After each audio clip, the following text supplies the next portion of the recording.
waqti waxaan ku jiraa la soo tukaday oo qada dadku ay isu diyaarinayeen mar haddii intaan in leeg dad isugu yimaadaan oo muslimiin ana inay un ilaahay is xusuusiyaan iyo aakhiro waa arrin muhiima waxaan uu kusoo koobi hal xadiid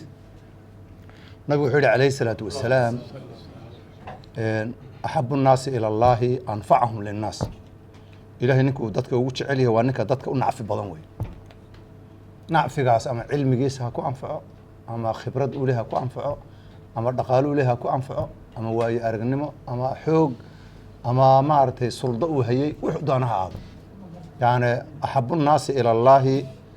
anfacahum linnaas dadka kan ugu nacfi badan oo ilaahay ugu jecel waa dadka u anfaca badan wey ummadda anfaca waxaan leeyahay marka dhammaanteen waxaan hadda meesha isugu nimid waa maslaxa caama wey nin kastaba tiisi meel bay ugu xidhanta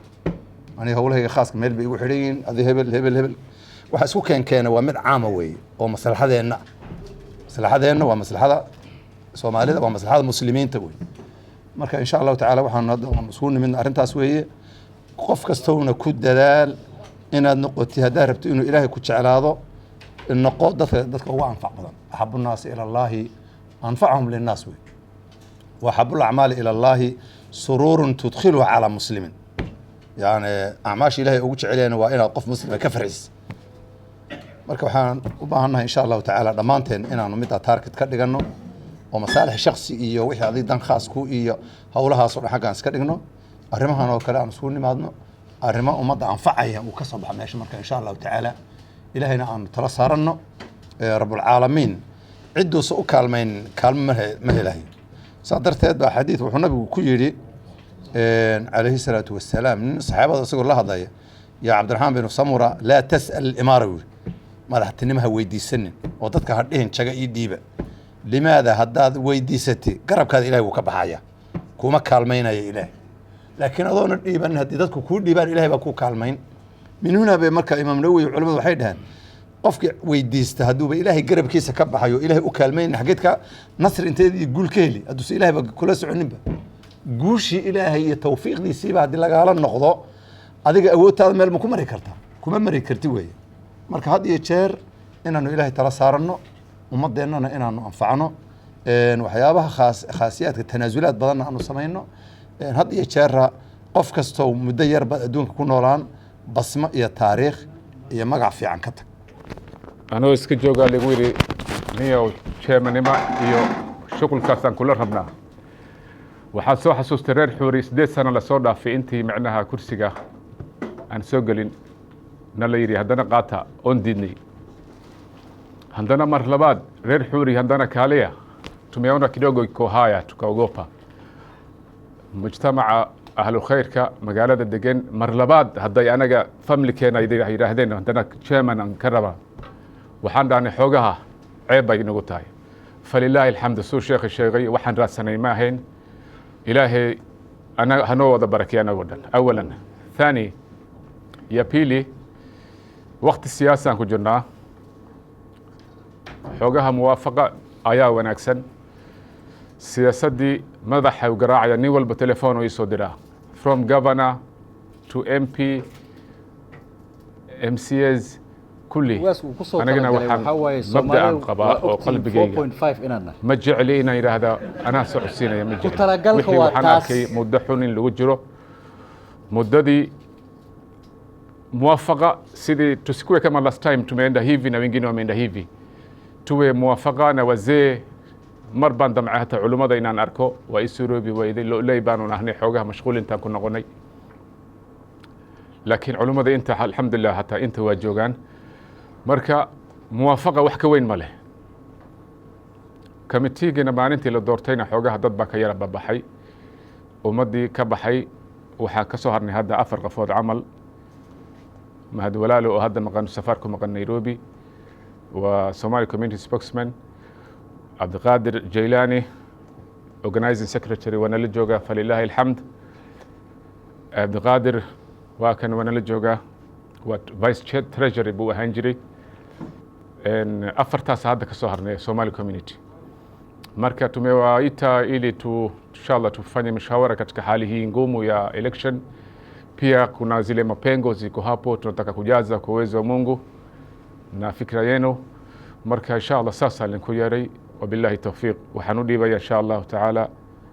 horseedka Somali community oo maasha allah aad buu ii taageeraa howlaha markay xoogaha igu adkaadaan ugaaska baan la raadsadaa جزاكم الله خير وقاس عبد الحكيم تفضل Somali community German xubnaha odayaasha guurtida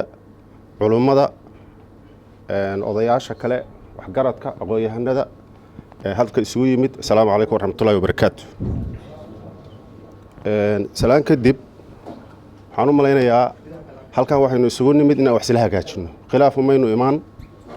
umaynu imaan inaanu maaragtay maamul cusub dhisno dad badan baa shakigaas qaba bacdamaa lagu jiro waqti xasaasi oo election ah munaasib ma noqonayso in maanta la yiraahdo waxa la hagaajiyo wax cusub hal la hagaajiyo mid inta ka sii dheera hadda way sharqanta yareeyo waa maqlaysaane marka taas marka waxa weeye anagoo ka duulayna waxaanu qabanqaabinay aniga iyo Germanka iyo odayaal kale in shir la isugu yimaado oo la tashado shirkaas tashigiisa inaynu maartay dadkii isugu yeerno waxgaradkii culimadii iyo guurtidii kulli la tashado waqtiga xasaasiska oo siyaasadda lagu jiro meeshii aynu ka abaari lahayn annakoo mid ah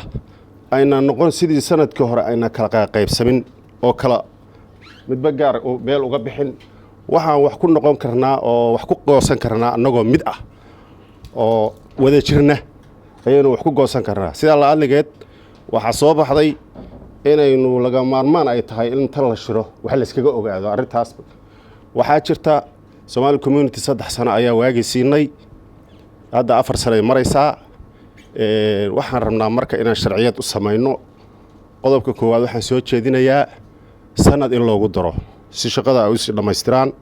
codsiga waxa way dadweynaha meesha joogaan ka codsanaynaa qodobka labaadna waxaan ka codsanaynaa si wixii ay u mira dhalaan inaynu ragga afarta ahaa ee hadda shaqada ku soo haray si macnaha ay sharciyad u helaan ayaga laftigoodu in odayaashii guurtiga iyo culimada laba ah iyo 7 ilaa hadii laygu raaco ilaa 7 qof oo odayaasha guurtiga lagu daro iyo 2 culimo marka ka bacdi ay ina matalaan meeshii aynu aadi lahayn iyo sidii aan u xisaabtami lahayn annagoo wada jirna inaynu arintaas hal mar ka wajahno baan soo jeedin lahaa marka ka bacdi sanadkaas election markuu inaga dhamaado inaynu maamul maartay hal mar tala fariisto Somali community cusub la dhiso Germankana waa ka wada hadalay sanadkaas in loo dhameystiro oo yacnaha maartay oo maadaama election lagu jiro waynu garanaynaa kulli waan naqaanaa waqtiga electionka xoogaana ciladna waa nagu timid Somali community ninka Germanka noqdaa wuxuu xoogaa inuu siyaasad wax ku helo baa xoogaa inuu bilbilaabatay inkastoo rag loo gartay oo hadda ninka Germanka hore oo ahaa oo asaga loo garto la yiri warninkaas maartay maadaama uu 2 meel volunteer ka yahay ma aryaalo haddana dadkii waxa ka dhacday wixii inay lagu taas laftigeeda waxa u baahan tahay inaanu sharci ka sameeyno markaynu degno oo dhulka fariisano hadda kama hadlayna maanta waqtigeedii maaha marka hadda waqtiga lagu jiro xasaasiga ah maartay election lagu jiro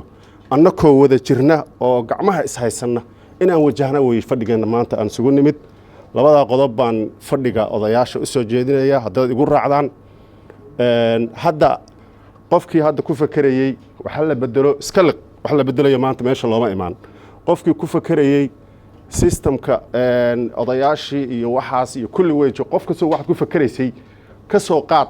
inaynu maanta nahay annagoo mid ah oo gacmaha is haysana oo hal meel ka wada soconna inaan maanta aynu ka gudubno xaaladda runtii ragga hadda waa garanayaan dawladda hadda iyo kulli haddii aan wada jirno oo mid nahay oo hal meel ka soconno oo ugu xeeno aan iswadanno oo tashi leenahay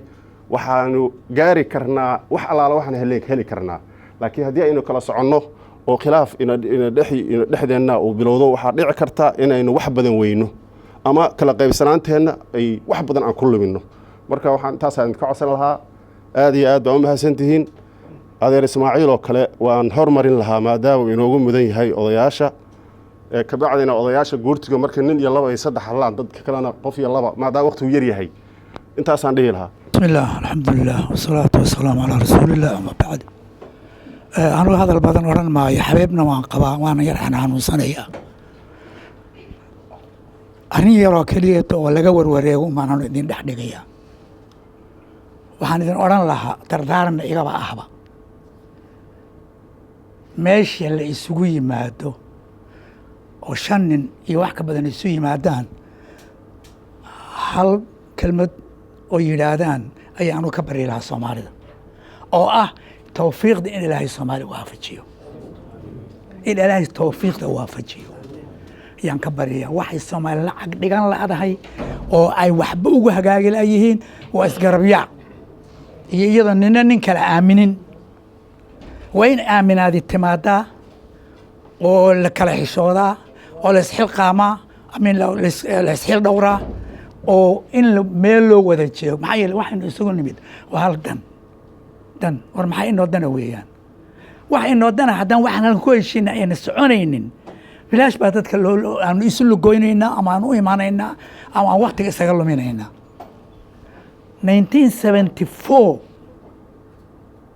1974 bishii sanad waxaan malaynayaa 75 mise 76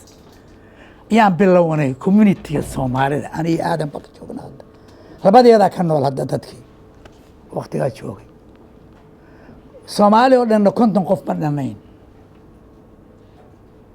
ilaa berigaa una daba socdaa, laakiin wax natiijo oo weli la gaadhay lama arko. waxaa loo gaari lahaa halkan markii laga baxo nin waliba caqli gooni iska wataa. markii horena caqli gooni loo yimid, maxaa meesha ka socda u yimid, uma imanin maslaxa iyo midna. maxaa meesha ka socda hadhowna wuxuu dhahay ma arkaysa hebel suu hadlayey, carab dalable buu ku hadlayay, carab dalable. tuhunkaa in Ilaahay ka baabi'iyo Soomaaliya loogu duceeyo, iyo muwaafaqo la'aantaas iyo is-aaminaad la'aanta. way isjecel yihiin Soomaaliya. waxaan ku qiyaasay anugu wax iga da'weyne meesha ma joogaan, wax hataa igu dhowe ma joogaan meesha. waxaan ku qiyaasay Soomaali mahmaahdii bahal higlada la odhan jiray, bahal higlo afqurmuuna u wada joogi laadahay, kalgacal iyagoo la dhilashana ku kala tegi laadahay. meel kastay adduunka tagaan iyaga isdoonanaya, way isdoonan. ninna keligii meel kuma baryayo. wax maslaxo oo iyaga dantooda isugu imaanayaan oo ka wada shaqaynayaan iyo nasteexa isu yihiinna ma jiraan. marka mahmaahda bahal higla Soomaali ku sifowday oo xaqiiq ah. hadal badan odhan maayo, dadku iga dambeeya. ogaasku hadalku soo jeediya waa hadal aniga Ismaaciil ahaan macquuli la haddii dadku uu hal mid yahay waxaa la dooran karaa waxyaalo badan baa la raadin karaa. waxaa la raadsan karaa kansala, waxaa la raadsan karaa yaa odhan jiray ama ku fakiri jiray kamankunji wada Soomaali ka soo gelaysaa baarlamanka ma jirto. United baa keena waxaas wada mid ahaashaa keentay. reer Mombasa kama yara. reer Mombasa MP waa la soo bixi karaan, MP ila taatona waa la soo bixi karaan, laakiin markii albaabka laga baxo dhabarka la isku wada duwayaa. niman kale dhabarka u duwayaa. ilaahay cudurka ha naga bixiyo, ilaahay cudurka ha naga bixiyo, muwaafaqadana ilaahay hana waafajiyo, qalbigeena ilaahay soo jeediyo, ilaahay يعني عدكن باس إنه قد حجر إليها نجاجويو أو محو ياه وقرن إيه قبيل ورمن باسا قبيل محوك قبن نقول بجيت الله بالله تيجي وكوس بختيه من باسا ريب محيك قبنا يعني أنا سوي ديني سومالي واحد كقبل من ريب باك قبنا يعني عذرك الله نجا قاضو إلهي نجا صوت بقت قدرك وحي وتقل لقى سار الأيه هنا إلهي قدره والسلام عليكم ورحمة الله وبركاته. حنودي بيا عندنا أضياء وحي كميدا إن زي آذن قلت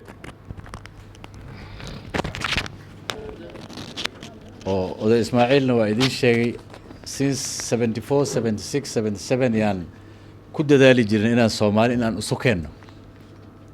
anigii asaga iyo qaarna waa dhinteen qaar reer Malindi ahaa kulli waa dhinteen Allah wada naxariisto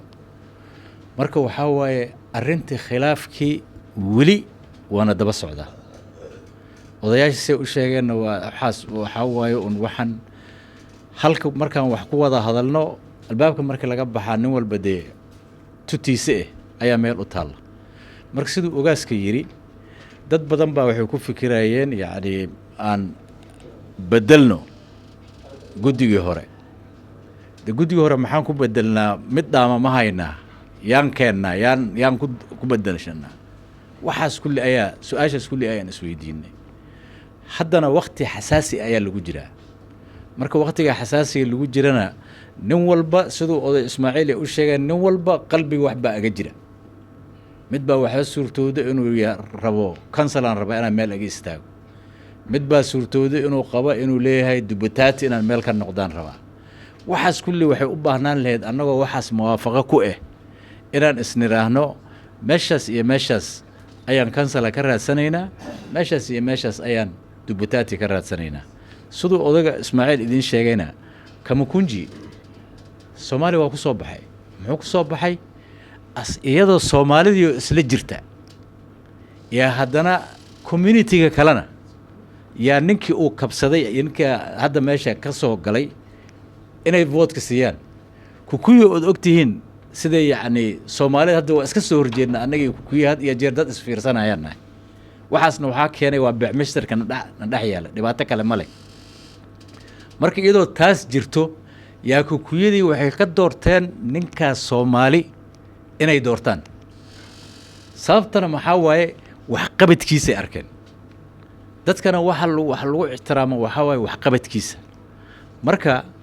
annaga waxaa noogala baahan yahay reer Mombasa haddaan nahay kama yerin dadka laakiin hadda haddaan nidhaahna dubutaati baan rabnaa ma Changamwe ka istaagnaa iskugu tagnaa ma Mvitan ka istaagnaa iskugu tagnaa intaan iskugu tagnaa marka iyadoo taasayta muwaafaqadaas aan jirin yaa nin walba wuxuu dhahay ani waxaan ka taagnahay Changamwe ani Likoni aan ka taagnahay ana Mvitan ka taagnahay annagii oday Ismaaciil waxaan dhihi jirnay war kansala waxaan u rabnaa nin hebel Allah uu naxariista Ismaaciil nan dhihi jiray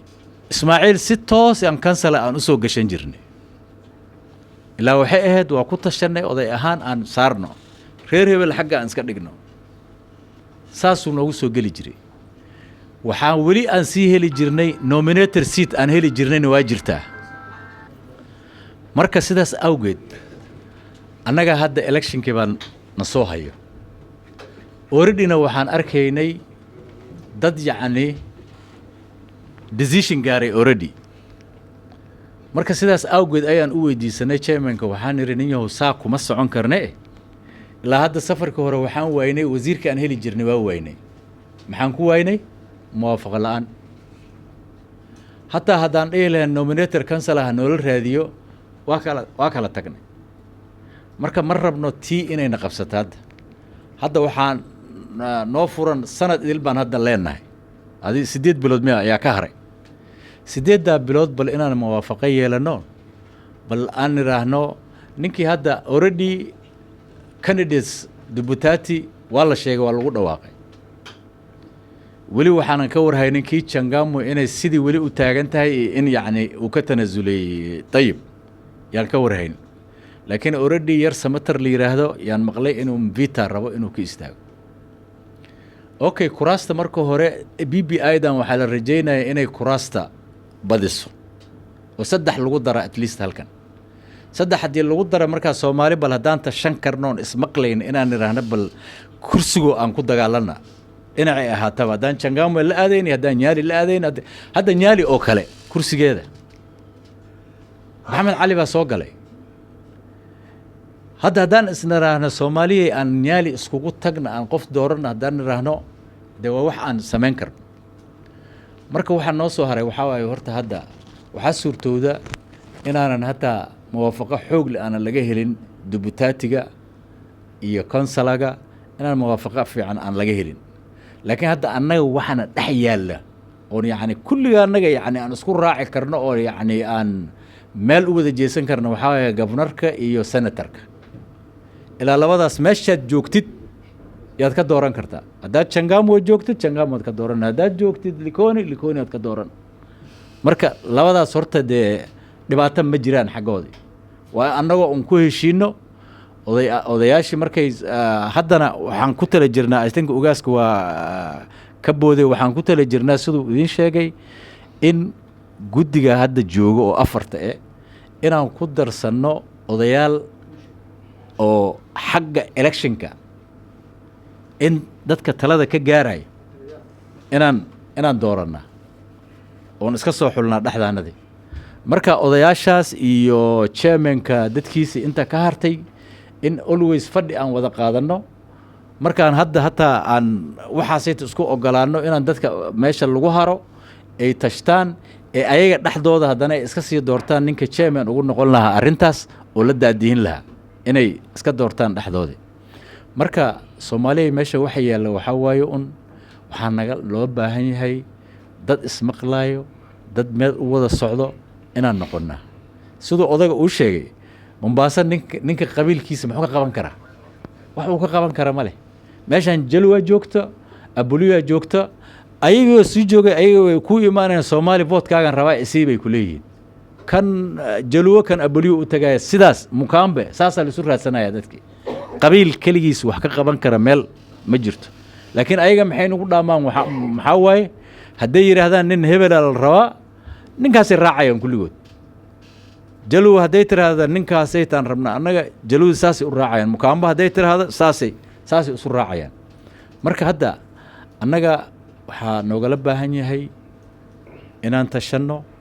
inay sii tafarka hore nagu dhacda inaan nagu dhicin haddeer waxaa jira nominated councillors ayaa jira nominatedka councilorska baryahan ma aha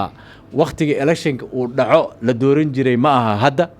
hadda waxaa la rabaa intuu maalinta nominationka loo sameynaya dibutaatiyaashii iyo madaxweynaha iyo maalintaasoo nominatorkiina kulli maalintaas in la dhameeyo waay marka annagoo muwaafaqo leh inaan ilaa 2-3 qof oo nominated inaan dooran maxaa noo soo haray councilkii ninka aan maanta niraahno governorka meesha qaadanaya inaan la fariisanno oo niraahno nin yahow annagoo ku dooranayna diyaar baan u nahay laakiin waxaan kaa rabna waxaa waaye wasiirkaas labadaa wasiir shaqaalaha inta shay oo laga qoro Mombasa dareebal ha noqoto wax walba ha noqoto inaan safartan saa ula xisaabtanno miisada noo soo saarno dad meeshana waxaa yeelay dad bacmashtarna waa jiraan marka laakiin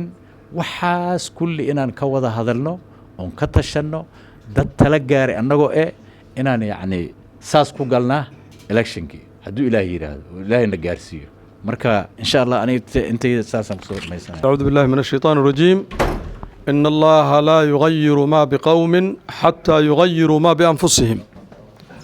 الله سبحانه وتعالى قوم ما دوريو هدي حمان كجرين وناك وما دوريو هدي وناك كجرين حمان وما دوريو إلا أيها نفتو ذي كحرنته سيدا أيها إسكدقان الله سبحانه وتعالى ولا تعامل يا هذا حمان كجرين وناك بدلان الله سبحانه وتعالى وناك قداس وقبنا يا وحجارسينا يا الدنيا آخرة بقول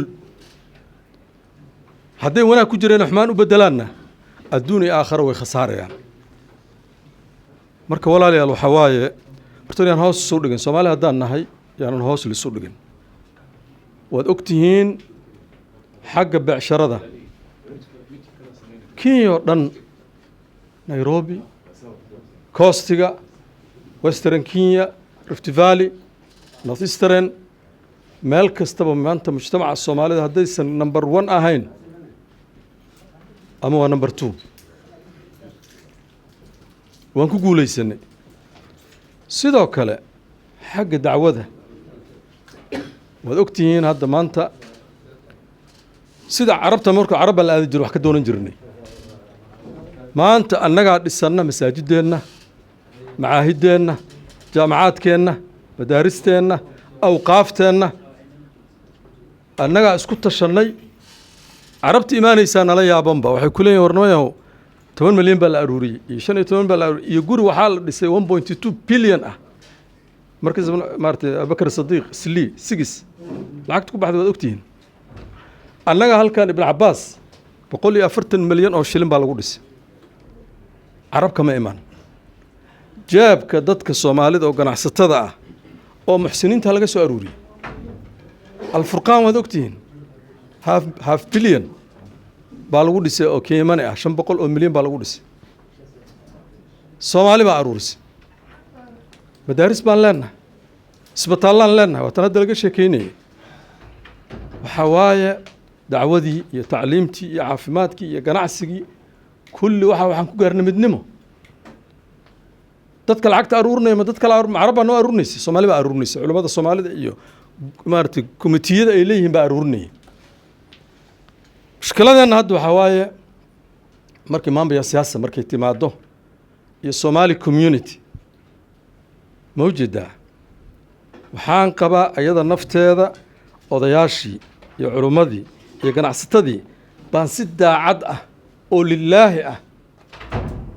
aan u shaqaynin oo rag la doorto naftooda aan ula shaqaynin oo hadday qalloocnaayeen qalloocod aan gacanta laga qaban oo marka hore la dooranayo nafteeda aan si fiican looga maaragtay baaraan degin ciladahaasna waxaan qabaa hadda waa aragnimo nagu filan waa leenahay waatan uu ka hadlayay chairman-keena hore Alakh Maxamed Ibrahim Apollo dhibaatooyin buu soo maray waan garanaynaa 1 2 3 waa waxaa ka dambeeyay walaalkan sidoo kale Maxamed Horiye dhibaatooyinku soo maray waan garanaynaa 1 2 3 4 waa marka waa inaan godadkaas waa inaan ka leexanaa laa yuldaqu almu'minu min juhrin marratayn nabiga alayhi salatu wasallam qofka muuminka hal god laba goor lagama qaniino mawjida sida loo sheegay kow waxa maarag dib noo dhigay waa midnimo la'aan kulli intii hadashay dhanna waxay ka hadashay midnimo ka hadashay guddiga hadda la sameeyay midnimo laga fiiriyay odayaasha la doortay waxay midelayaan maaragtay jifooyinka hoose oo ka tirsanahayna waa midelayaan waana dadkii xulka ahaa ugu fiicnaa xag diin xag karti xag amaano xag maaragtay ra'yi ayaan dooranay waxaa looga baahan yahay anigu marka aan leeyahay ballan weeye ballantaa ka soo baxan mas-uuliyad bay qaadeen amaam allah iyo amaama intaa maanta fadhid sida loo sheego way runta Somali community intaan la eg oo isu timaada aanu baryahan ma arag mujtamac oo dhan baan mideelaynaa waxay la tahay ballantaa aan qaadnay maanta waa in laga soo baxaa waa in laga soo baxaa biidn illahi tacaala sidoo lama approve gareyn waxaas gacmaha loo taaganayo ma approve gareey ma horta kow waxa waaye sanad waa ugu darnay waa isku raacnay odayaal in lagu darana waa la isku raacay rag hal sano kaliya la yiri hal sano waa maaragtay hal sano wax dheer maaha halkaas sano electionka aan ku jirno ragga odayaasha ah oo maaragtay isu dheeli tiran oo ka kooban beelihii oo dhan ka kooban xagga kalena aan sifaadkii loo baahnaa laga helay oo ugaasku uu noo soo bandhigay dadka meelaha dhiman waa lagu soo daray nafteeda waan qabaa anugu Kisowni Jingamu waa la sheegay Likonina waa lagu soo daray ha isku noqdaan qof ha keenaan barinta is aadeen lahaayeen qof ha keenaan laakiin intii la sheegay magacyadoodii anigu waxaan qabaa hadda inaan gacanta u taagno soo kuma waafaqsan ugaaska ما شاء الله وابروفل يا ورما لها ها مركز سوق مركز waxay la tahay waxa kale oo la sheegay in ala aqal odayaasha shaqeynaya iyo gudiga cusub sanad loogu daray gudiga hore sanad loogu daray hadda waxay u baahan yihiin gacan qabsi marka ugaas adaa fadhiga noo jeergareynay iyo chairman-kaba ana waxaan is dhihi lahaa inteenaan haddaan waxaad isku biirino 200 300 400 kuma xaribta ha noqoto waxay fududaynaysaa fadhiyo dambe in la qabto hawsh in la dhaqaajiyo marka aan wax tabarucno oo ninkaanan haynin hadda ma garanaysaa 3 bir 4 bir gudahood aan wax iska aruurino saasa urfigan saas u ahaan jiray hatta markaan dooranay markii u horeysay Somali community Apollo aan u dhiibeynay fadhiga u horeeyay lacag baan iska aruurinay 200 kun 500 iyo 600 waxaad ma garanaya marka maanta waxaan u baahanahay maadaama aan rabno inaan doorasho iyo tartan aan galno hadda waxa ku shaqeyn lahaa petrolka in lagu shubaa intaana waa ku dari lahaa midna waa dadku waa uga degi lahaa ragga dhallinyarada ah oo ragga odayaasha qaarkood ay ka dhawaajiyeen nimankan hawshaan dadka loo gogol xaarayo oo la rabo xilka inay qabtaan waa ayagana waxaan ka rabnaa saacaddan laga bilaabo inay la shaqaynayaan guddigan inay noo sheegaan بسم الله الرحمن الرحيم والصلاة والسلام على رسول الله السلام عليكم كي سومالي كي بورانا كي قري كي سومالي كي سوايلي توتا تتشغانيا إن شاء الله حتى كي عربو بسم الله مركا ولا ليال أورت توفيق دلانا وفاجي ومدان من باسان دقنا هي لكن دوليا كي مان أبارا أجرا إنكاستو هدروب باللودي مركا وحان جعلان لهن إن ندعو كور مرنو وفاتحة مرنو عاديا وحنو أهد سوالي ده فاتحة wax lagu duceysto weyn way ilaahay quraankiisna wuxuu ku yiri nabiga asagoo u sheegay walaqad atina sab'a min al-mathani wa qur'aan al-azim faatixadii quraankii bal isgarab dhigay marka todoba Soomaali afar bay marin jirtay maanta waxaan ficlaan leen maartay inaan todoba ka dhigno laakiin waqti lama hayo bal halka xabba bal faatixada aan hormarino bismillah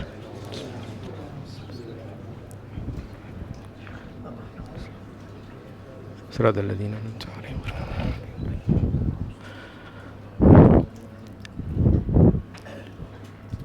الحمد لله مركا توفيقنا وفجيو أبارها إيو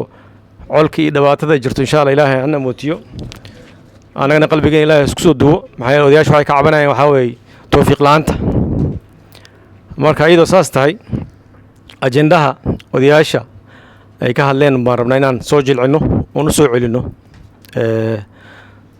intaanan maaragtay anaga idin soo furin aan idin soo bandhignaan rabnaa walaalayaal horta waxaa midnimada wax badan baa lagu helaa aniga foreman chairman baan ahay alxamdulilaahi iyadoo dhib jiro waxaana keentay inaan maaragtay Somali community odayaashii iga horreeyey allah maaragtay xafidee musee Ismaaciil Sulubiyo 76 aa laga hadlaya anaga teen waa darat 70skii anaga waxaan arday baan ahayn dad yaraan ahayn marka alxamdulillah shaqadaas horta waa shaqo la soo dhibay wax maartay maanta cusub oo bilowday maaha oo shaqo soo socoto anaga rag baan naga dambeyn doono dhigi jiro habiyo dad baa joogi jiray marka shaqo la soo dhibay oo bay tahay anaga markaan bilaawnay Somali community waxa keentay dhib baa jiray waqtigaas Soomaali waxaan noqon dad lagu arsanay oo ninkii hore PS Internal Security Kimemia daarahan la dhisaa iyo profiling in lagu sameeyo taasa keentan daan inaan isu imaano waliba Soomaali kelime ah dadkii kala luqadaha kala ku hadlayo walaaleen booran amal waan u yeeranay anaan kale maxaan waa isu egnay marka taa awgeed waan isu imaanay alxamdulillah wax badan baan ka gaarnay idoon county jirin anagoo isku duuban oo xisaabteeni markii registration jiro oo wixii badinayno waxay noqotay ummad lagu xisaabtamayo oo swing vote-kiis meel ku xiran yahay oo lagu xisaabtamayo baan noqonay taasna waxa keentay midnimada idinka kulli ayaa kamid ahay registration baan sameynay census-kii baan wax ka qayb qaadanay dawladii baan isbarnay marketing suuqan ka shaqaysanay baan shaqo badan ka qabanay alxamdulillah walaalaheen iga dambeeyna shaqadii bay wadeen arrimaha ID iyo registry macaan baasaboorada iyo waxaan kulli shaqo badan baa la qabtay marka idoo saas tahay weli waxaan rabnaa maartay midnimadii in la xoojiyo ajandaha noo yaalla maanta waxa weeyaan si lagu heli karaa midnimadaas oo maartay hal meel ka soo jeesan karnaa xilli siyaasad lagu jira xilli siyaasad marka la gaarana waxa weeyaan siyaasad naftigeedii waa bahal asaga maartay iska dhib badan oo kala meel loo kala jeesan laakiin xilli siyaasad marka la gaaro caadiyan in la isu imaado saan wax lagu heshiyo maxaan qabanaa maxaan sameeynaa maxaan istusi karnaa marka idoo saas tahay waa laazim inaan maaragtay program samaysana walaalaheen guddiga oo afarta ka soo hartay sidoo ugaas soo jeeday ajanda ahaan waa in dad lagu daraa la xoojiyaa oo la wadaa afar maxaa ka soo reebay ayaga waa dhib jiro maxaa yeelay meeshii badanaa annaga dad shaqaan u dhiibaynaa laakiin dhaqaale looma dhiibay tala kale lama daba socdo dhaqaale la'aan wax shaqaynaya ma laha in qof kastaba jeebkiisa wax ka wado arrin voluntary oo maaragtay dadka loo shaqaynaya jeebkaada kama wadi kartid caqabooyinkaas waa caqabooyinka ayaga haysto oo maaragtay lid ku ah maaragtay horu socodka shaqada community-ga marka walaalayaal arrimaha siyaasadda waa xasaasi arrimaha siyaasadda waa xasaasi mana rabno inaan kala jejeesano hadda already waan maqlaynaa dhalinyaro badan oo MCA u taagan way jiraan dad MB damca way jiraan wax biri soo baxaana waa iska jiraan laakiin waxaan in xakamayno oo nistusnaa waxaan wax ka qaban karno iyo waxaan ka qaban karin halka inaan ku sheego hadda ma rabi guddiga insha Allah la soo bixin doono maarintaas ka shaqayn doona marka anaga waxa weeyaan maanta waxaan noo taallaa ajenda ahaan ajenda la soo jeedi oo guddiga dad lagu darayo oo community-gii waqti looga darayo inaan wax ka dhahno oon arrintaasna maaragtay adinkana nala qaadataan oon hor u soconno ayaan rabnaa midda kale waxaa weeyaan Somali community horbaan wax ka taabtay haddana kolba waxaa la yidhi hadda ka hor waraaba baa shiray waraaba markuu shiray maxaad ka shiraysaan waxay dheen miyaho waxaan samaynaynaa anaga waraaba waxa lagu xantaa wax dhintan baan cunnaa had maanta wax ka bilaabato wax iskiis u dhintay yaanan taaban waxaan ugaarsanno oo asagoo nool aan qabanno aan dilana moogi wax dhinto waqti meel yaal yaanan cunin ma ku heshiin waa ku heshiin hay aan baxno waa la bacay iyadoo socdaan inta loo socdaa inay dadkii waraabii kale la shiriyo loo sheego la yirnimiyo waraabo taasan go'aankaasan soo qaadanay bal nala qaata iyadoo taas loo socdo dhaxdii waxay ku arkeen maxaan ku dhahaa maroodi weyn oo dhintay oo meel jif marka waa la sifiri niyo maxaan sameynaa dineefkiina waa kan arrintiina waa ku soo heshiinay waxaa la yidhi anaga hadalkiinni neef maroodi oo dhintay kuma jirine bal horta kanaana maarata aan dhammaysanno kadib marka dadkii aan u sheegno annaga horta taasna waa ina haysataa maanta maxaa yeelay siyaasadna aan ka hadalno maxaa xilliga waa xilli siyaasa waxaana maarata aan xoogo aan qarqarinno waa iska dhib badan tahay laakiin intaas xilligeedii way soo dhowdaa maxaa yeelay jidkii ugaaskii abay bixi siyaasadda waa dhowdahay waa diyaar guddigaas markaan bixinno baan arrimihii aan tusida maxaa yeelay musaadan guleed goor hormare wax buu yara tataabtay taasna waxaa weeye aan dib u dhiganno tataabashada musaadan guleed aboo tataabtay laakiin wixii ka dambeeya insha Allah sidii waraabaha baladadkii aan la gaarsiino guddiga aan la gaarsiino guddiga markaa noo soo tashto marka walaalayaalow midnimada Soomaaliyeed oo magaaladan annaga si loo malaynayo iyo had dhaxdeena tahay waa kala mid ummad lagu xisaabtamaynaa cigaal shadada muxuu yiri geed madow habeen markuu arkay meeshuu bariyaal yiri markaas waagi bariyo geedkii arkay wuxuu yiri waxaan ku moodiyo iyo waxaad noqotay iyo waxa loo noqon doonin soosmeen annaga deeys waxaan nala moodaya iyo sidaan dhaxdeena dal la fiiriyo runtii waa kala taaganahay laakiin alxamdulillah maan bilaaw fiican baan taaganahay bilaawguna waxa weeyaan inaan maaragtay istoosino oo danteena fiirsano meeshaan beel qabiil wax nooma tarayo anaga hal Soomaali noqonaa noodane maxaa yeelay qof kasta meel buu ka soo jeedaa laakiin Mombasa ahaan Soomaali baa la dhahaa walaaleen muslimiinta Soomaaliland la deganahay waa Soomaali magaciisa qabiil kala sheegays ma jiraan marka Soomaalinimadii inaan maaragtaan joogsano oo waxeenii aan wadano oo midnimadeena ka shaqeyno suuqeenii maaragtay magaaladeeni markii timaad raada boondeeni meetro meelaha ganacsiga lagu yaqaan way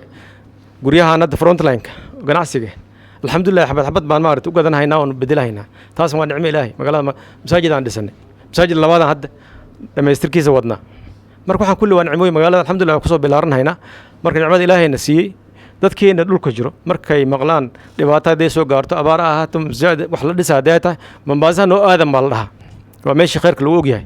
marka khayrkaas insha Allah aan maaragtay aan adkayno ajendaha ugaaska soo jeediyey oo guddigu fadhiyo oo labada shay ah oo guddiga la xoojiyo walaalaheenna maaragtay waqti aan ugu darno saddexaad aan ku saddexayn lahay nimankan jeeb maran kuma shaqayn karaan laazim waxay ku shaqeeyaan oo maaragtay xoole waa inaan isusnaa oo annagoo meesha ka dhaqaaqin haba yaraatee wax oo account u galo lagu shaqeeyo in lagu daro maxay anaa soo maray dhibka anaa yaqaan anaa chairman ka ahay guddiga hore marka waa culays haddaadan wax ku shaqaynahaynin meel xafiis baa lagaaga yeeri karaa dhiisi cusub magaalada hadduu imaado waabi wasiir oo soomaali meelaha ay dhiiga camal dhibaateen baa iska jira meelaha maaragtay meelahan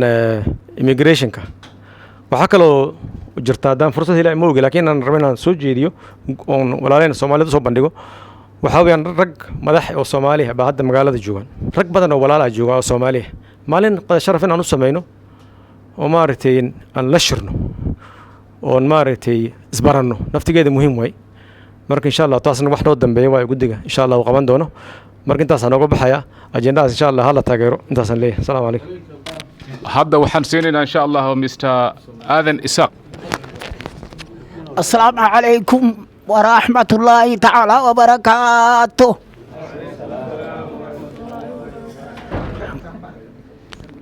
Kwanza nisameheni kidogo, mimi aitwa Aadan Isaaq, mzee ya Mombasa,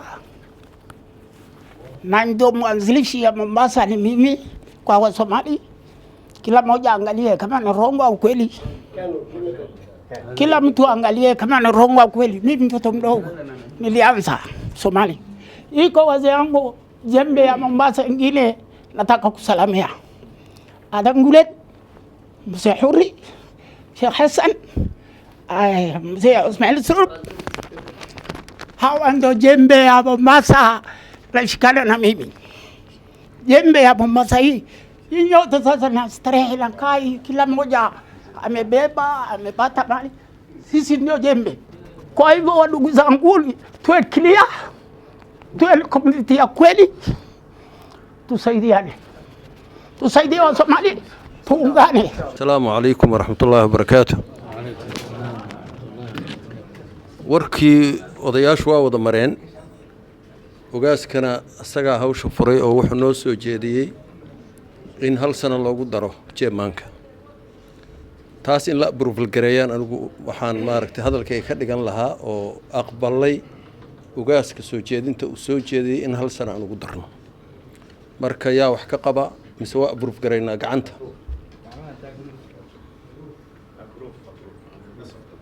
Arrinta waa laga gudbay Soomaa. Waxaa noo soo haray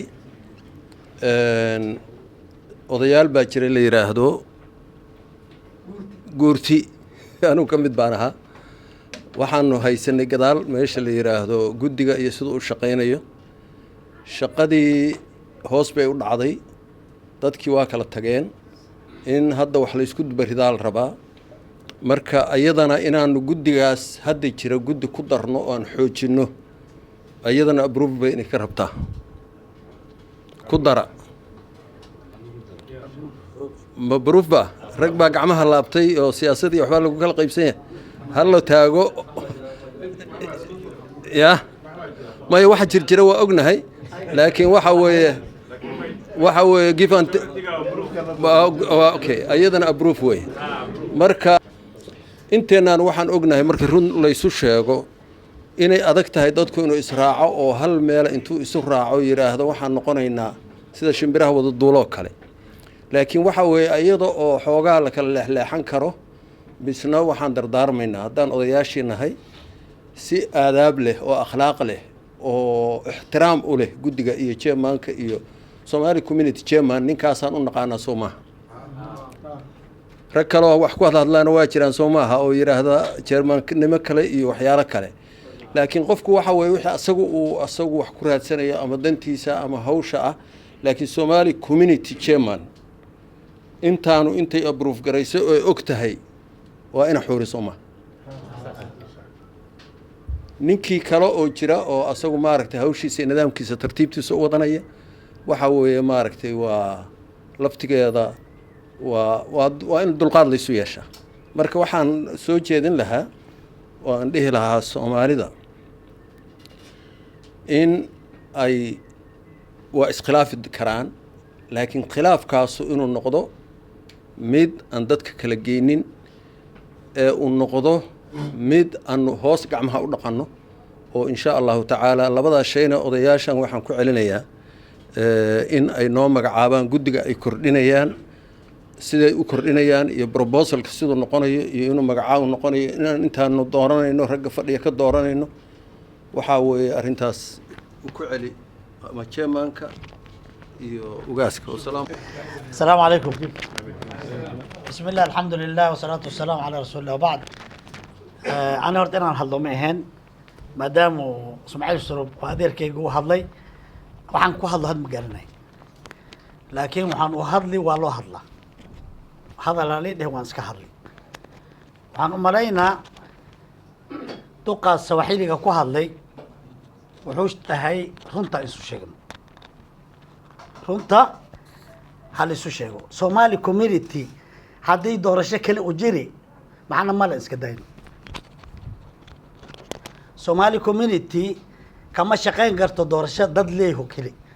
haddii loo arko maslaxa in la bedelo oo gud cusub la doorto oo waqtigan xasaasiga aad sheegaysiin waxay u baahan tahay dad ummadda Soomaalida dhaafin karo laakiin hadda anagoo xaaladayna sidan tahay haddana doorasho sidan ku sii galno oo haddana kala qaybsasho iyo dhibaato kale ay sii gasho waxba faa'iido ay man ka gaarayno marka ana waxay la tahay arrintan yaa lagu degdegin anigoo odayaasha Ismaaciil Sulub iyo ugaaska iyo aadan guuleed fikradda isku raaceen anigoo hadda abushi aan ka qabin haddii loo arko maslaxa laakiin ana waxay la tahay sidoo duqa uu dhahay danta guud hala fiiriyo shakhsiyaa la fiirin aad baad mahadsantihiin wajazaakum allah diga Somali community waxa u maleynaa horta magaca Soomaalinimada ma ogyahay community macnaheedu inaan la fahmin community waxa la yiraahdaa dadka in wax laga qaado wixii dhibaataysan iyo danahooda loogu fuliyo nabiga umid alayhi salaatu wasalaam wuxuu ku yiri mataa taquum saaca qiyaamada goormay dhacaysaa nabiga wax kale uma sheegin wuxuu ku yiri maada cadata la maxaa u diyaarsatay waxaan rabaa inaan maaragtay walaalkii u jawaabo community adi wax laga qaaday oo Soomaalnimo laga qaaday oo dadka wax loo qabto wali ma aragtay wax ma ku bixisay Soomaali community inta laga qaaday oo community u keentay oo Soomaali inta loo yeeray oo liir wax loogu qabto qof 10 shilin laga qaado ma jirto horta community nimada waxyaalaha daciifina waxa kamid ah dadka oon maaragtay waxba laga qaadi karin mid kale fooma maaragtay chairman ayaa noogu sheegay caqabadii ugu horeeyay oo wax ka qabayn waxay ahayd dhaqaale daro qof aan wax ka qaadnay nama jirto qof aan wax u qabanayna waa yartay mid kale waxa jira shakal yiraahdo cat and mouse waxa waaye jiir baashiray waxay dhahnay Yurba naftan ugu dhibtay iyo mukulaal waxaan ka qaban laanahay maxaan sameynaa waxay dhahnay aan shirno aan soo gadano charas ama galeel ama kingela soo taqaanaan mukulaasha aan ku xirno markii soo socota ogaano marka waxa la rabaa liiriyaa mukulaasha ninka ku xiri lahaa kingelaha ama maaragtay gambalaalka ninka ku xiri lahaa rabaa Soomaali waxa qabato iyo xaq inta la gaarin waxa la rabaa dadka horta si wax looga qaadi lahaa oo ummadda community-geeda loo adkeyn lahaa saas la rabaa laakiin kaliya inaad dacni iyo waxba lama qanin kuwa hore fiicnaan iyo waxa ka fiicnaa dadka sideedaba ummadda community-ga wax laga qaado dadkana ha loogu qabto arrintaas yaa maaragtay idinku baraajin lahaa mid kale guddiga maaragtay la dooranayo hadda soo socoto oo dhowrka qof lagu kordhinayo waa taageersanahay maadaama uu chairman hore jirane guddi election hadana chairman ha loo sameeyo waxa ayna taas waxa ma arkaa khalad kaleeto odayaashu waa badan yihiin kulli waa ku dheeri amarina wabillahi tawfiiq magacayda Abdulrahmaan Alilah barasho wanaagsan inta badan aan isgaranayn odayaal cusub aan arkaya marka horta waa ku maasantiin kulanka maanta la isku maaday weli kulli kama dhicin sin la isku maad hadda ka hore Mombasa marka sidoo sheekh sheegay Sheekh Xasan markii election kuna xasuusanaya waana runtiis waan la qabaa marka ani waxaan ku dari lahaa wax yar Nairobi marka tagto oo isli business community ama xafiiskooda ama iyaga aradaysa ay iswaraysitiin waxa ogaanaysaa businesska ka dhisan isli community ka dhisan way ka madax banaan yihiin siyaasadda waxay ku mashquulsan yihiin danahoodii iyo danada Soomaalida iyo dad baa la qabtay iyo waxa jira iyo business caanka jira dadkooda u faa'iideeyaan marka aniga taayna siyaasadda ku dhex jirta sidii odayaasha ay dhaheen guddi siyaasa taasaan la qabaa in gaar loo hagaajiyo community-na uu ka shaqeeyo danta guud community-ga ani intaasaan ku darsan lahaa السلام عليكم ورحمة الله وبركاته waxaan u malaynaa odayaasha waa hadleen muse ismaaciil iyo ugaaska muse ismaaciil iyo ugaaska marka xoogaa waxaad moodaa arrimo farsama inay naga maqan tahay annaga dhibka ugu weynaan haysto because waxaa waaye nin kastaba hadda waxbuu eedeynayaa election baa yimid election baa laga tegay guddi hala kabo sidaan hala yeela kaas hala yeela laga hadlayaa laakiin wax kastaba asaasay leeyihiin waxaan u malaynaa ana guddiga guurtidan ka mid ahay horta aan screen shag waxaan ahay Somali community meel laakiin guurtidan ka mid ahay asaaskeena wuxuu ku qaldamay waxay ahayd in sharciyo loo sameeyo ay ku socdaan Somali community iyo guurtada nafteeda because sharciyada guddiyada Kenya ama adduunka waxaa la leeyahay bishii ugu yaraan Somali community kale waa board members ugu yaraan 4 jeer inay fariistaan iyo in ka badan inta ka badan 100 ha noqoto 50 ha noqoto ayaga garanay senators ama guddiga guurtida waa inay ahaadaan dad monitoring ayagu ku hayo ogaanayo ayagana ugu yaraan sanadkii 2 jeer inay fariistaan waay marka Somali community go'aanadeeda iyo minuteska iyo wixii hayaan ay sameeyaan waa inay ogaadaan senatorska marka hadda waxaad moodaa in xoogaa la kala maqnaa la kala tagsanaa taasoo dhanna waxaa keentay because qarida jid oo qarida oo la hagaajiyay ma jirin Somali community khayr Allah si sanadkii ugu horeeyay election yaay ay si fiican ay u shaqeeyeen kadibna waxaan u malaynaa waa la kala tagay guurtada anoo ka mid ah taa muse Ismaaciil Dhowyeer uu igu yeeray shir aan u yeerno ana dhahay runtii dambiga inaan qaato ana dhahay muse iska daa haday shaqada sidan ku socod iska daa marka haddana odayaashu waa hadleen nin kasta horta ood qaadid iyo jiidid waa isla gurigeen haddaad jiidid iyo haddaad qaadid Sheekh Ismaaciil wuxuu sheegay ugaaska wuxuu sheegay Sheekh Jaamac Aadan Muse Xasan kulligeena waxa loo xanuunsanayaa inay Somali community meel weyn ay gaarto hor ay u socoto wax kale oo dhibo sii jira male Somali community waxaan u malaynaa original members 10 iyo xogaa ay ahaayeen maanta 4 ka soo hartay 4 ayaa ka soo hartay ana aragtideedu waxay la tahay in la xoojiyo waaba laga badan yahay inta hore haday leeziyaal yihiin rag kale oo active lagu dar oo 7 ah marka ayaga naftooda waa laga xoog badan yahay Somali community horta taas waa important aadan miya ma aqaani ugaaska nin baa ka dhawaajiyay ayadana guddi kale oo doorashan ku dhex dirayna oo ayagana maamulay doorashadii marka waxaan moodaa meel la kala jiraabo male hadda laakiin haddii annaga aan aadna because I remember doorashadii hore Somali community la hagaajinay dhowr bilood ay qaadatay in la hagaajiyo markii dambe ugaaska ilaa uu soo dhaxgala mar la kala tagay ugaaska soo dhaxgala habeenimo I remember culimadu raadinay odayaashu raadinay sidii lagu soo dhisay marka hadda waxaan moodayaa in waqti aan la haynin waqtigan uu aad u yar yahay aan qaadano qaladka ah in waqti doorasho la isugu yeero sida Sheekh Xasan sheegay waa run taas aan qaadano laakiin hadda kadib yay dhacan dib dambe wax noocaas oo kale yay dhacan guddiga shaqeynay waa inay monitoring ku sameeyaan ama ay ogaadaan senatorska ha loo jideeyo sanadkii 2 jeer oo qada inay sameystaan ayna helaan minuteska Somali community maxay sameysay hadday shaqeysanayna dahal la kala diro hadday shaqeeyaanna waa shaqeeyaan marka Somali community ugu yaraan kuwa tale waa inay fariistaan ama ka badan waa inay fariistaan lagu jideeyo sharciga wadankan u yaalo marka waxaan u malaynaa intaas hadii la isku helo waxaa la heli karaa si Somali community loola xisaabtan performance contract waxa la jira adduunka nin kastoo shaqo loo dhiibaba shaqadiisa qaab oo jid oo loogu dhiibaa jirta performance contract marka performance contractkiisa waa la magaray hadduu hoos ugu dhacan you out marka hore baa lagu saxay marka tan kale oo loo baahan yahay in laga hadlo waxaa ka mid ah haddii in case ninka chairmanka waa ibn aadan shaqadu iska casili kara hadda rag badan baa wada tagay oo Somali community ka mid ahaa ana guurtadan ka mid ahay waligay ma maqlan rag baa ka tagay waxaan moodaynaa inay fariisan doonaan laakiin waxaa laga yaabaa lack of the majority inay ku dhacdo ayaga ta reasonkaas naftiisa waa qabi karaan chairmanka duudho waxaan ugu yeeran waayay majority madin 4 qof aan ka soo haran 12 hadaan ahayn ugu yaraan 5 ama 6 in la hel haday ahayd oo 4 kaliya ay noqdaan ayaga hataa ma fariisan karaan because fadhigood ma jiro walow laakiin sababta ay noqon doonto yaad u sheegteen marka ma aqaan hadii la iswargeliyo oo la iska aamusan I don't know that marka waxaa fiican in case chairmanka haduu tagayo ama shaqada uu ka baxayo salaaxiyaad waxaa jira ay leedahay Somali community lagu aqoonsado salaaxiyaadaas chairmanka ha u geeyo maxaa la yiraahdaa senatorska waa inuu u dhiiba hadduu asaga shaqada ka tagay hadduu shaqo kale helo ama meel kale uu dhoofay ama uu ka tagay teeda kale contractgiisa hadday dhammaatan hal maalin uu ku darsan salaaxiyaadka ay leedahay Somali community isagoo wada oo hagaagsan gacanta ka saara chairmanka maxaa la yiraahdaa senataska marka waxaan u maleynayaa rag badan waana sugayaan marka dhibka jiro waa un arin farsamo marka waxaan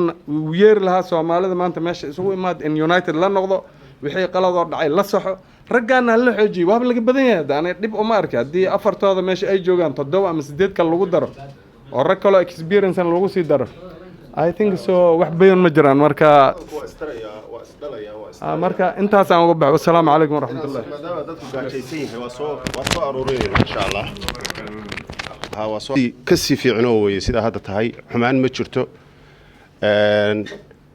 laakiin hadda laba qodob baynu u codayno isku raacnay waxa weeye in hal sano loogu daro qodobkaas marka waxa weeye waa qodobka koowaad in hal sano loogu daro oo ka bilaabanaysa maanta oo ah muxuu ahayd waa fiicnaan lahayd 8 kala November ilaa intaas inay nimanka shaqadaas yahayaan duulahay taa waa isla raacnay qodobka kalena waxaan isku raacnay inaan guddi ku darno guddigii marka hadaad iga ogolaataan waxaan rabay inaan si waqti uga faa'iideysano inaan raaciyo rag hadda aan isleeyahay way hawshan way waxa weeye kulli iyadoo la wada mudan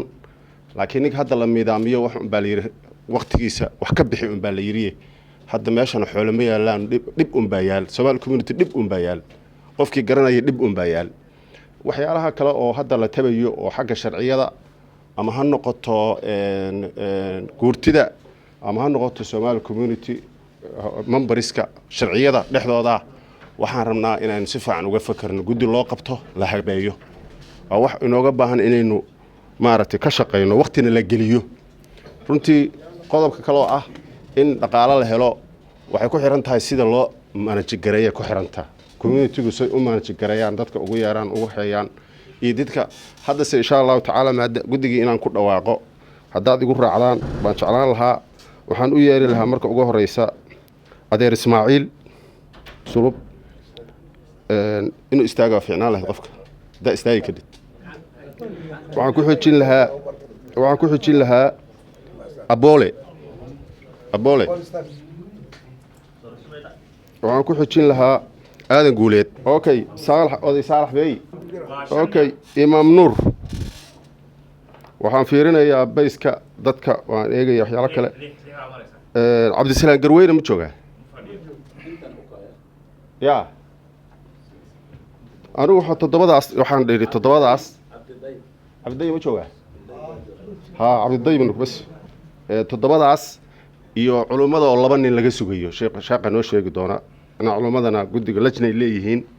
lajnadaas inaan laba nin uga darno anigu intaasaan dhihi lahaa haddii wax laga bedelayo haddii oo maaragtay wazee tafadhali tukuwe na oda lahano ansmaqalno wacha tupatiane nafasi inshallah mzee ametoa rai yake hajakata kwa hivyo tuwe na inshallah twende pamoja na tumpe nafasi ndugu yetu hawasi gabena anatoka niongee Kiswahili ndio kila mtu asikie tumemlaumu amelaumiwa chairman hana brigade yake hata wale wa chini wa kufanya kazi chairman hata afai kulaumiwa secretary yako wapi secretary ndio anafaa laumiwe secretary hayuko sasa chairman yake ni timu ndio inatakana ipange wamletee tuwekee mkutano chairman akikataa kuweka mkutano alaumiwe hiyo yote shida imeletwa na nini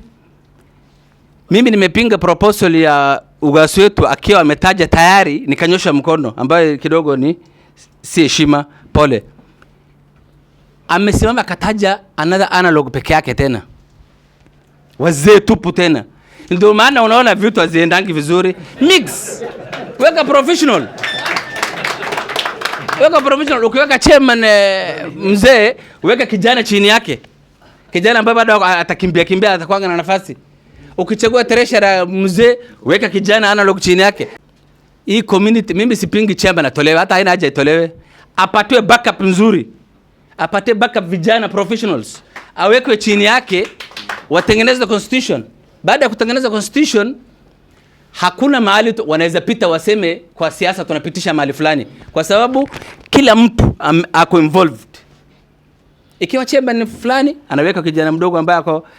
ametoka sehemu fulani, inakuwa mix, na wawe na mkutano hapa kwa hapa. Hiyo ni amezungumza vile Mungu anampenda azungumze. Nimefurahia kabisa. Mimi napenda mtu anazungumza ukweli, si unasema ukweli na huku naongeza ingine urongo juu yake. Haifai na community haitaenda, inataka kiwa ukweli. Mungu akubariki sana, nimefurahi. Sasa pia tukiwa na umoja kwa kweli, jamani, tutaenda mbali. Sasa wazee kwa ujumla, inshallah tuwe na umoja, ndio tutasonga mbele. Sauti kuwe moja. Mtume sallallahu alaihi wasallam anasema fa innal ju'ila al-imama liyutamma bihi. Yule imamu anaweka pale mbele, ukiweka imamu nyingine hapo mbele kutakuwa na swala hapo kweli? Hamna swala, sio? Basi ni hivyo, twendeni kwa roho safi na umoja na upendo. Jazakumullah khair inshallah. Twende pia na bila kelele, kila mtu awe na chance yake. أعوذ بالله من الشيطان الرجيم إن الله لا يغير ما بقوم حتى يغيروا ما بأنفسهم. الله سبحانه وتعالى قوم ما الدوريو هدي حمان كجرين وناك وما الدوريو هدي وناك كجرين حمان وما الدوريو إلا أيها نفتو ذي كحرنته سيدا أيها إسكردقان والله سبحانه وتعالى ولا تعاملها hadday xumaan ku jireen wanaag ku bedelaan alla subxaana wa tacaala wanaagoodaas u qabanayaa, wuxuu gaarsiinayaa adduun iyo aakhiraba guul. hadday wanaag ku jireen xumaan u bedelaanna adduun iyo aakhira way khasaarayaan. marka walaalayaal waxaa waaye horta yaan hoos isu dhigin, Soomaali haddaan nahay yaanan hoos lisu dhigin. waad ogtihiin xagga becsharada Kenya oo dhan, Nairobi, Costiga, Western Kenya, Rift Valley, North Eastern, meel kastaba maanta mujtamaca Soomaalida haddaysan number 1 ahayn ama waa number 2, waan ku guulaysanay. sidoo kale xagga dacwada waad ogtihiin hadda maanta sida carabta markuu carab la aadi jiro wax ka doonan jirnay, maanta annagaa dhisanna masaajideenna, macaahideenna, jaamacaadkeenna, madaaristeenna, awqaafteenna, annagaa isku tashannay. carabta imaanaysaa nala yaabanba, waxay ku leeyihin warnamayahow 10 milyan baa la aruuriyey iyo 15 baa la aruuriyey iyo guri waxaa la dhisay 1.2 billion ah. markaas maartay Abubakar Sadiq Sli 6 lacagta ku baxday waad ogtihiin. annaga halkan Ibn Abbas 140 milyan oo shilin baa lagu dhisay, carab kama imaan. jaabka dadka Soomaalida oo ganacsatada ah oo muxsiniinta laga soo aruuriyey. Al-Furqaan waad ogtihiin half billion baa lagu dhisay oo Keemane ah, 500 oo milyan baa lagu dhisay. Soomaali baa aruurisay. madaaris baan leenahay, isbitaalaan leenahay, waa tan hadda laga sheekeynayay. waxaa waaye dacwadii iyo tacliimtii iyo caafimaadkii iyo ganacsigii kulli waxaan ku gaarnay midnimo. dadka lacagta aruurinaya ma dad kale carab baa noo aruurinaysa, Soomaali baa aruurinaysa. culimada Soomaalida iyo maartay komitiyada ay leeyihiin baa aruurinaya. mushkiladeena hadda waxaa waaye markii maamulka siyaasada markay timaado iyo Somali community mawjida, waxaan qabaa ayada nafteeda odayaashii iyo culimadii iyo ganacsatadii baan si daacad ah oo lilaahi ah aan u shaqaynin, oo rag la doorto naftooda aan ula shaqaynin, oo hadday qalloocnaayeen qalloocod aan gacanta laga qaban, oo marka hore la dooranayo nafteeda aan si fiican looga maaragtay baaraan degin. ciladahaasna waxaan qabaa hadda waa aragnimo nagu filan, waa leenahay. waatan uu ka hadlayay chairman-keena hore Alakh Maxamed Ibrahim Apollo, dhibaatooyin buu soo maray, waan garanaynaa 1 2 3. waxaa ka dambeeyay walaalkan sidoo kale Maxamed Huriye, dhibaatooyinkuu soo maray waan garanaynaa 1 2 3 4 waa. marka waa inaan godadkaas waa inaan ka leexannaa. laa yuldaqu lmu'minu min juxrin maratayn, nabiga alayhi salatu wasalam qofka muuminka ah hal god 2 goor lagama qaniino. mawjida sida loo sheegay kow waxaa maarag dib noo dhigay waa midnimo la'aan. kulli intii hadashay oo dhanna waxay ka hadashay midnimay ka hadashay. guddiga hadda la sameeyey midnimaa laga fiiriyey, odayaasha la doortay waxay mathilayaan maaragtay jifooyinka hoose oon ka tirsannahayna waa mathilayaan waana dadkii xulka ahaa ugu fiicnaa xag diin xag karti xag ammaano xag maaragtay ra'yi ayaan dooranay waxaa looga baahan yahay anu markaan leeyahay ballan weeye ballantaa ka soo baxaan mas-uuliyad bay qaadeen amaam allah iyo amaama intaa maanta fadhida sida loo sheego way runta Somali community intaan la eg oo isu timaada anu baryahan ma arag mujtamac oo dhan baan mathilaynaa waxay la tahay ballantaa aan qaadnay maanta waa in laga soo baxaa waa in laga soo baxaa biidn illahi tacaala sidoo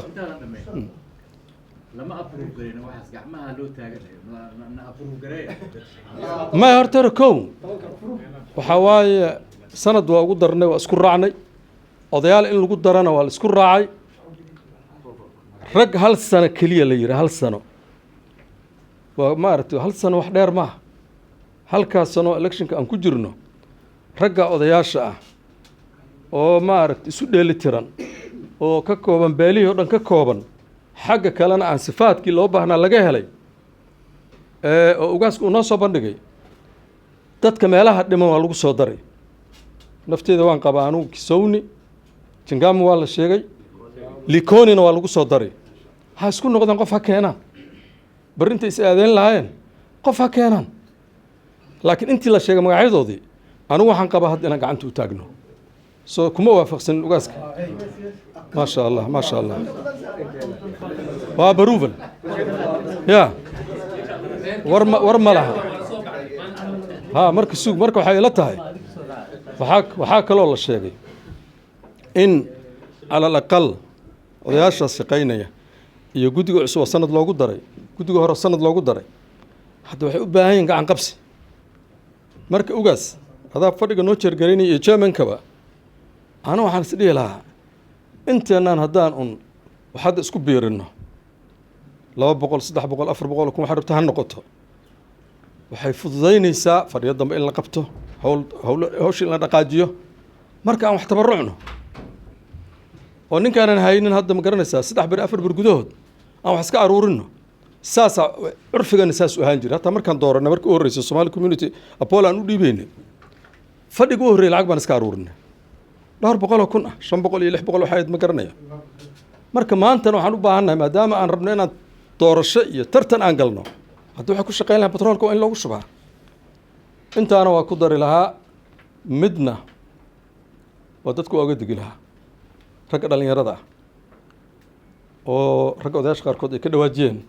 nimankan hawshaan dadka loo gogol xaarayo oo la rabo xilka inay qabtaan waa ayagana waxaan ka rabnaa saacadan laga bilaabo inay la shaqeynayaan guddigan inay noo sheegaan intaan meesha laga bixin inay noo sheegaan wala Cabdiraxmaan waa joogaa Soomaa Cabdiraxmaan inaad codkaada inaan maqalna waan rabnaa intaan meesha laga bixin in guddiga aad la shaqeynaysid sanadkaas waad la shaqeynaysaa Soomaa ما condition الآن محو condition كذا ما أنا وحنا لنا هاي سنة يا هالكاسنو أصلاً أركيو dadkan anaga community-ga aan ka mid ka nahay afar waxaan ku soo harnay dadka kale loo dooray waa inay back up u noqdaan ma ahan qof walba ka dhex muuqda ma ahan dad wax gal ah dhaqaale nagu kabi kara aqoon nagu kabi kara wax walba looga baahdo buuxin kara dadku uu soo qorqoray ii sheegay uga sadxakiina waa dad maxaan ku waraaday oo pillars ah waa aaminsanahay hal codsiyaan raacin lahaa qof waxaa jira tan iyo markaan maxaan ku waraaday community-gan aan ka bilownay hawsha na garab taagnaa hiil iyo hoob noola garab taagnaa oo karti leh ninkaas la yidhahdo haajir in lagu daro haajir waan u baahan nahay haddii ay suuragal tahay السلام عليكم ورحمة الله وبركاته. وعليكم السلام ورحمة الله وبركاته إن شاء الله. dhalinyarada shaqada hal la siiyo oo maaragtay dhalinyarada shaqada hal laga qayb geliyo dhalinyarada sanadka ku meel gaarka ah oo hadda waqtigiisu soo dhamaanayo hadul qaateen odayaashaas ugaasku noo magacaabayna aan approve gareyn doorashadana aan aadno markaan ka soo noqonnana Somali community ay dhalinyarada hogaaminayso aan dhisno odayaashuna gadaalka taagan tahay aniga intaasaan dhihi lahaa okay horta community-ga meesha fadhiya marka la hadlaayo Somali community baa la leeyahay walaalaheen booran baa ku jira dad la dhaqan ah oo ayagii dhinacna dhalashadina Soomaali ka ah dhaqankiina booranka ah baa ku jira magaca xataa waxaan ka fiirsanaynaa haddii ilaahay yiraahdo marka dambe wax dooranayno Somali community iyo walaalahooda booran in la isku daro oo ay mid noqdaan iyo in luqada aan ku communicate gareynayno aan ku wada hadlayno in future-ka inaan isku raacno waxaas oo dhan